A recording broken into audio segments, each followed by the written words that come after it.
Hello and welcome to Your Coaching Journey, a podcast for doctors about coaching. Whether you're a coaching doctor, a doctor who is learning to coach, or a doctor who'd like to build coaching into your professional life, then this is the podcast for you. Hi, I'm Helen Leathers, and with me today is not my co-host, Tom Dillon. He's not with me today. The lovely Dr. Jo Hartley is with me today. Good morning, Jo. Good morning, Helen. It's lovely to be here. And it's lovely to see you again. It's been a while, so it's nice to spend some time catching up, and lovely to really have some time to find out about your journey since you've been on our Transformational Coaching Diploma. Yeah, well, it's been a while, Helen. So I was on one of your first diplomas. I think I was on the second one or something like that back in 2021. So it's been a little while, but I have stayed in contact. I have been to your conferences. I turned up at your wellbeing conference, which was fantastic last month. So good. I still feel quite attached to my coaching roots, which is fantastic. Good, excellent. Well, let me, for our listeners, introduce you so that people have an idea of your background, and then we'll have a chat. So Jo is a former emergency medicine consultant, now working as a career and life coach for doctors. And she works with doctors in training in her local professional support and wellbeing service, and also runs a business delivering workshops and coaching for hospital consultants. So you have been one of the people on our courses that have always done a lot, and you continue to always do a lot, it seems. Yeah, and I think I have always done a lot. I've always wanted to do a bit more, but very much in the sort of education type field. So I was a emergency medicine consultant for 16 years, and I had a medical education portfolio for a long time. And as I sort of probably just before the pandemic, I started realizing that I really enjoyed working one-to-one with individual trainees, and I took on the work in the professional support and wellbeing unit. And I knew I would benefit from some coaching skills in those kind of one-to-one conversations, and had planned to do a coaching course at that point. Because, and I think we've already had this conversation before, but I do quite like getting courses. I'm quite like most medics. I quite like to get a bit of extra skill and experience. And then the pandemic came, which was really tough for lots of doctors at that particular time. So all my own CPD went on hold whilst I was working. And actually, I sort of naturally became the wellbeing type person to talk to within the department, and actually had even more one-to-ones. And so when I came up for air post-pandemic, I felt it was time to do something for me. So that usually is a course. And at the same time, as it was almost serendipitous, actually, we had Caroline from The Joyful Doctor, who was recommending Tom's course. And I thought, there it is. I want to do some coaching, and I would join the course. So I started that in April 21.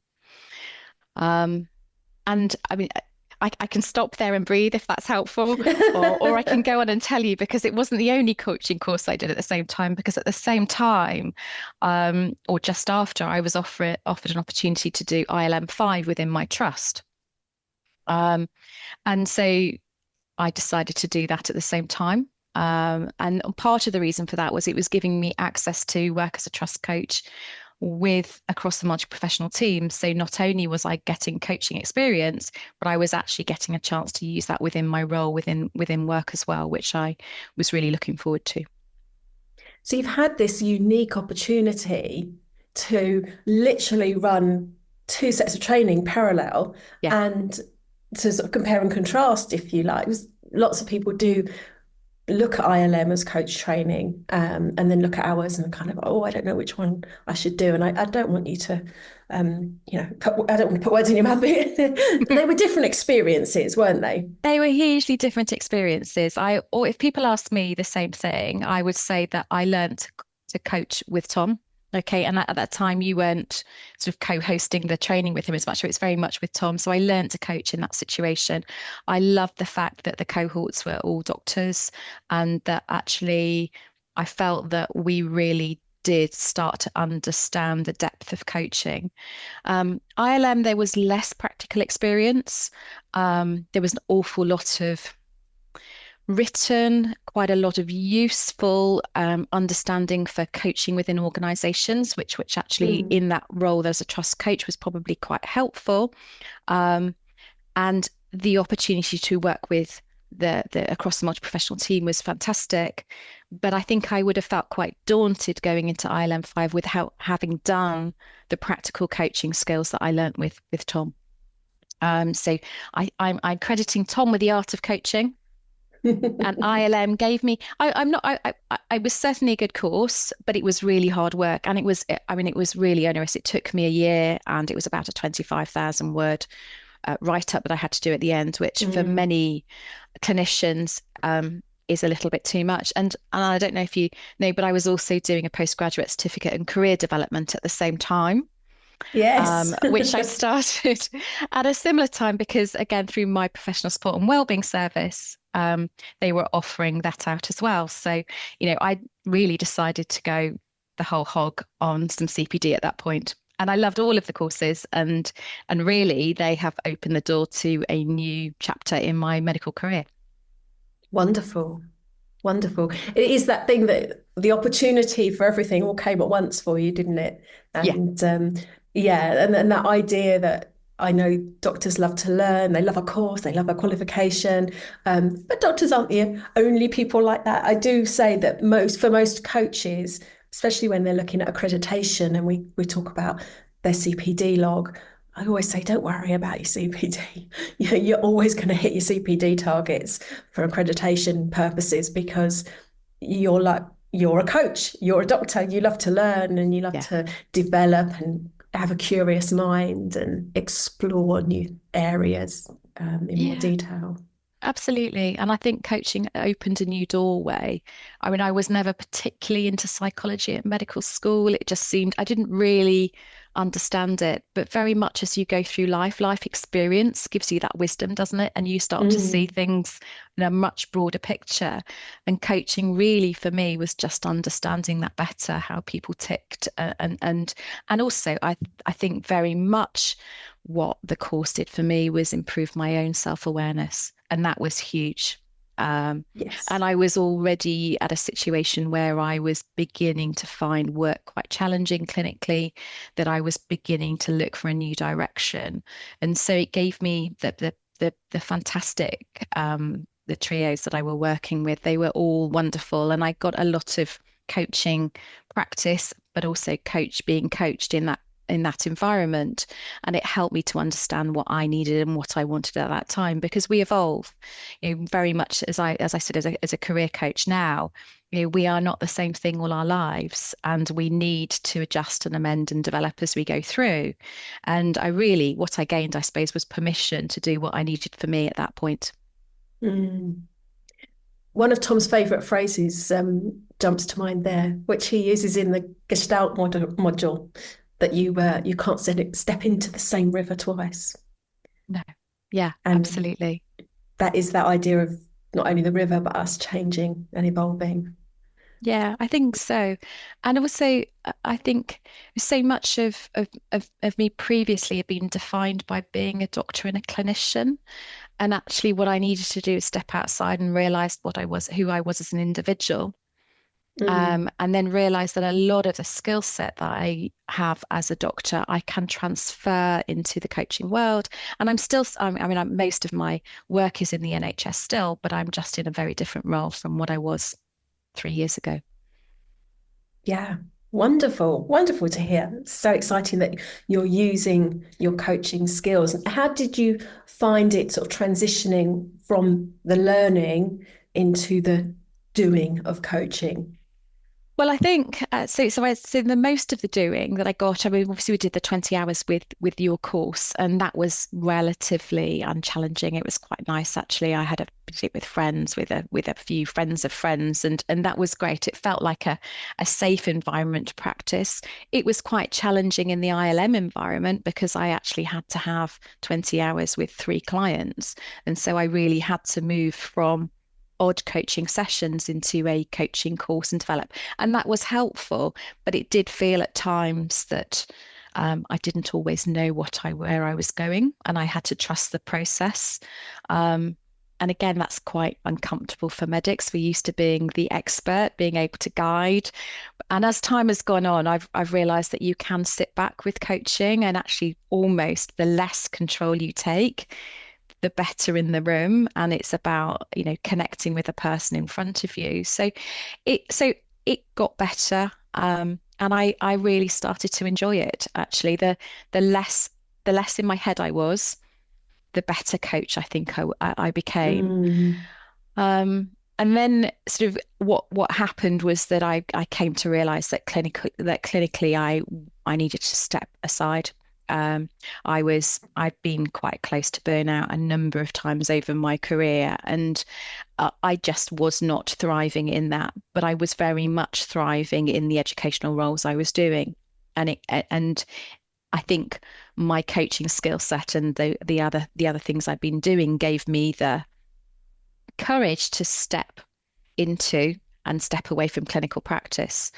And I knew it was the right decision the day I made that decision. It was really, really hard to leave. I had a fantastic department, amazing colleagues. I loved patients, but actually it wasn't a healthy environment for me to be in any longer. But what I missed when I left my clinical practice is I lost my multi-professional coaching opportunities. And so that's why I then said, so I still had work within professional support and wellbeing unit. I'd use my coaching skills there, although it's a combination of coaching, advocacy, support, mentoring. It's not really pure coaching in the sort of coaching that we are taught to do, but certainly does involve coaching there. But I set up my own business because actually I missed those pure coaching clients. And now I work as a career and life coach for doctors because I want to really offer people the same kind of support that I had to make those transitions. Yeah, lovely. And it sounds like you're enjoying it. I love it. I really love it. I think for a long time I'm sort of heading towards the end of my career, heading towards retirement, but I'm not at retirement yet. And it always felt a bit of a struggle. I wasn't sure I was ever quite going to get there. And then coaching came along and I realized that actually I probably could get there. And I genuinely feel that the work I'm doing within the NHS now is probably more valuable than the work I was doing before. And also I'm not thinking about retirement. I'm just thinking about, I like waking up and I enjoy my days, and it feels really empowering actually. Oh, that's wonderful. That's so lovely to hear. Thank you. Yeah, just all that work that you've put in on your courses and your training, and it takes a lot to go through it yourself. I often say it's a coaching course, but it's also a self-development program because of that reflection and like you said, that self-awareness that you generate, and to do that work on you is brave, and it's important, and it allows you to get to a lovely place that you've got to now. So well done. Thank you. And it feels like I need a big well done because, as you say, it's not easy. It's quite a challenging journey, and I've not got the outcome I wanted. What I wanted was a magic wand waved over and things to stay the same and stay in my clinical practice. But actually, it's about being realistic, isn't it? And all the things we talked about, that you evolve in time and skill sets changed. But actually, we've still got a huge amount to offer as doctors. It's not just the clinical care; it's all the other things that move on. And I think if I can support a clinician to stay in clinical practice with the work that I do with them, then actually I'm helping far more patients than actually I was doing in my own clinical practice. Yeah. And it sounds like you've become more you.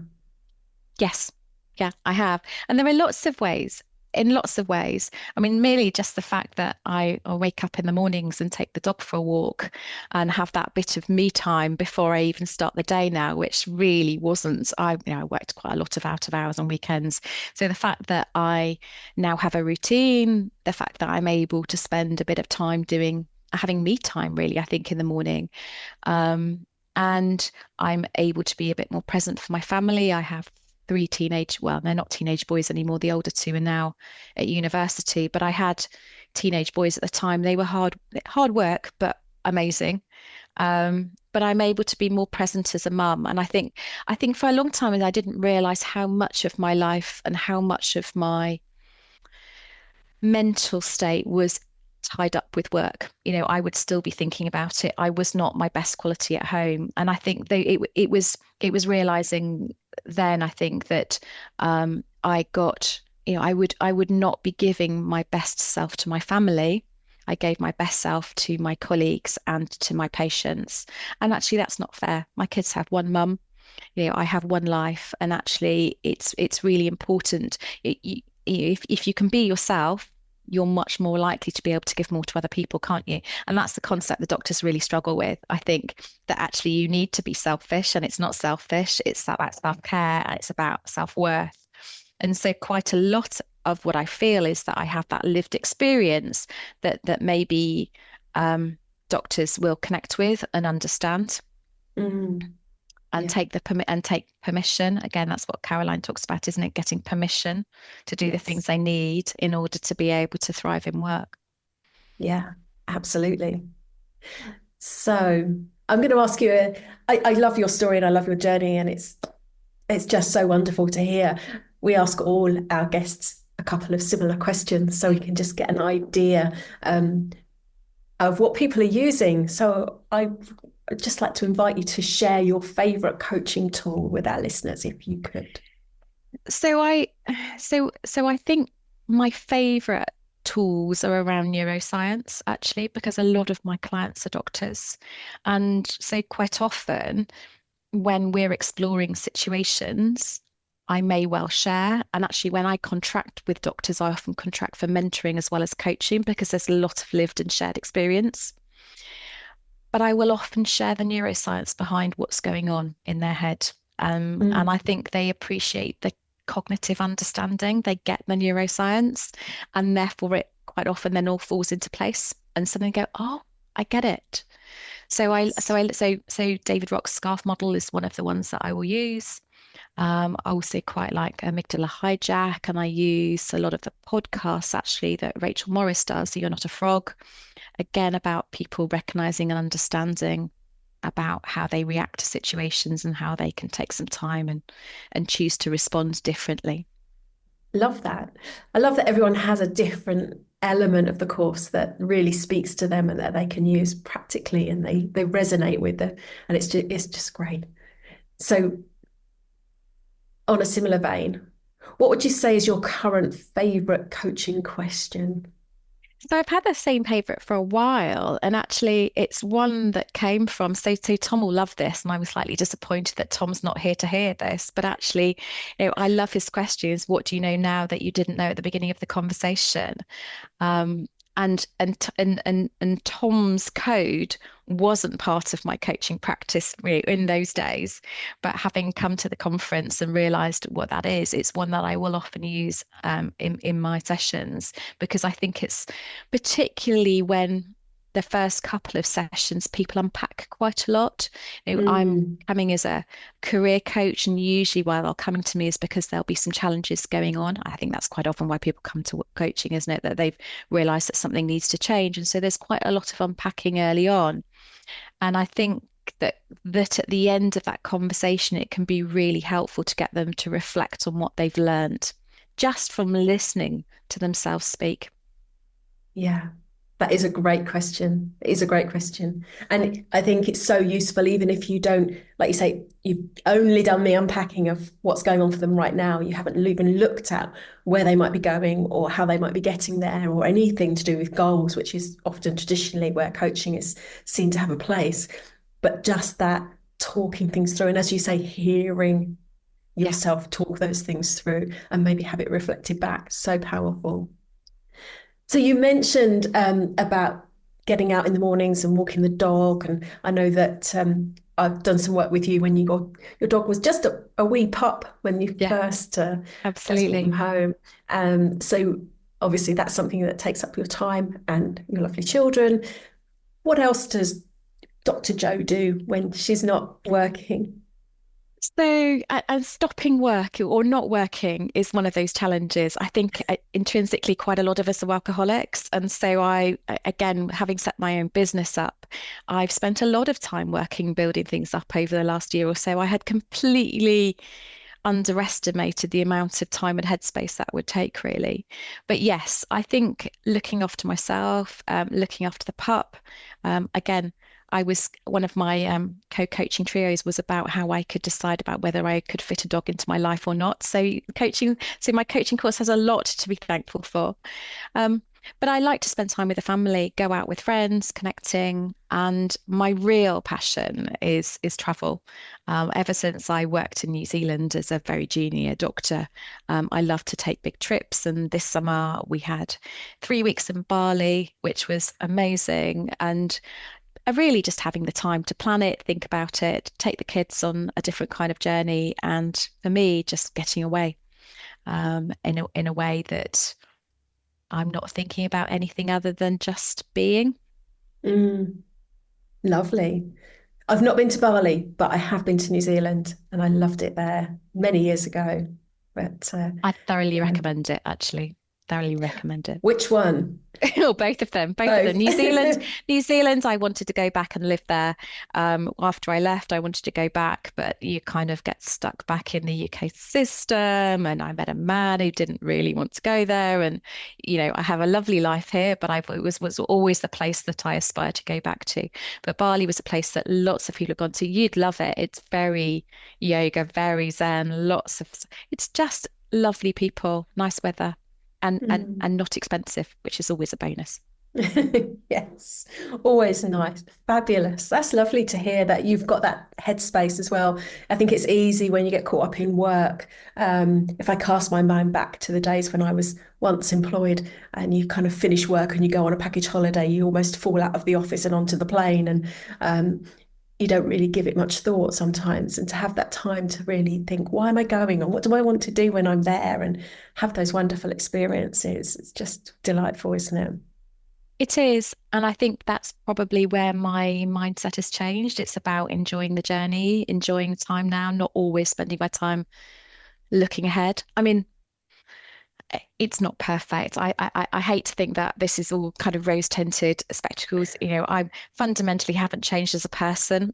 I still work too hard. I still fill my life out.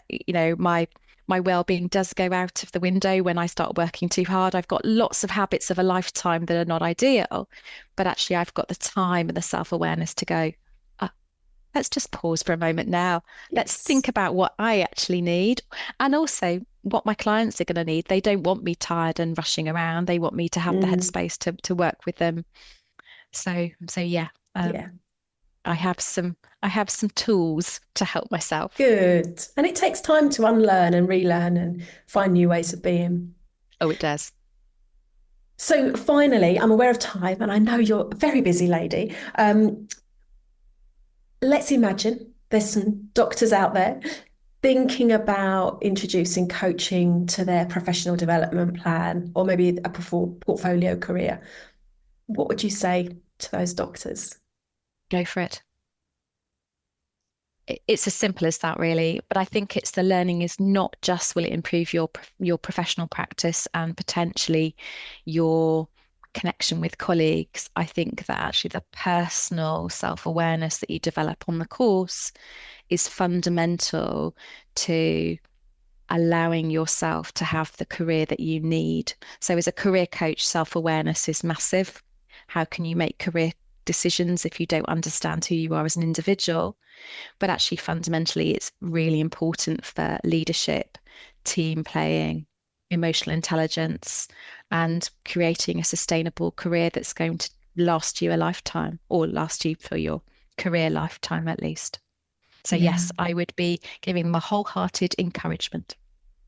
Fabulous. It's wonderful to hear, and it's wonderful to see and hear how your life has flourished and continues to flourish, with still some areas of maybe of improvement, but that you've got those skills, like you say, you've got those tools and you've got that level of self-awareness. I think it's often misunderstood that you can have a life that you just change just like that. You know, it's like you often see things in social media or in the personal development world about smashing your limiting beliefs, or, you know, flipping a switch and changing everything. And when you've had a lifetime of learning ways of being, albeit unhelpful ways, they take time, don't they, to shift. And if they're still there, but you've got some skills, so you've got some awareness, you've got some tools, and you've also got some people around you, and you can engage in whether it's coaching or conversations with people who understand coaching, that can be enough, can't it? Oh, absolutely. And I would just say thank you both to you and Tom, who've been really supportive along that journey, but actually just for opening out, I think, so many doctors' eyes. I think that it's something that I would hugely encourage people to do early in their career, because I think, as you say, we have a lot of unhealthy habits, and it's not just doctors, it's lots of busy professionals, and we all do that. But actually being able to recognize and understand, then at least we can know what we should do, even if we struggle to enforce that on all occasions. Yeah, and know where we can turn for help as well when we need to reach out. Exactly. Wonderful. Thank you so much for your contribution and being a guest on the podcast today. And it's been an absolute joy to catch up with you. It's been lovely, Helen. Thank you so much for having me. Oh, you're welcome. And we'll put your contact details in the show notes. So if there's anyone thinking, I need some career coaching, or I'd like to have some coaching from Jo, they can get in touch with you. Yeah, they are very welcome. Thank you very much. You're welcome. And for now, thank you to the wonderful Dr. Jo Hartley, and we will see you again. Bye for now. Bye. Thank you.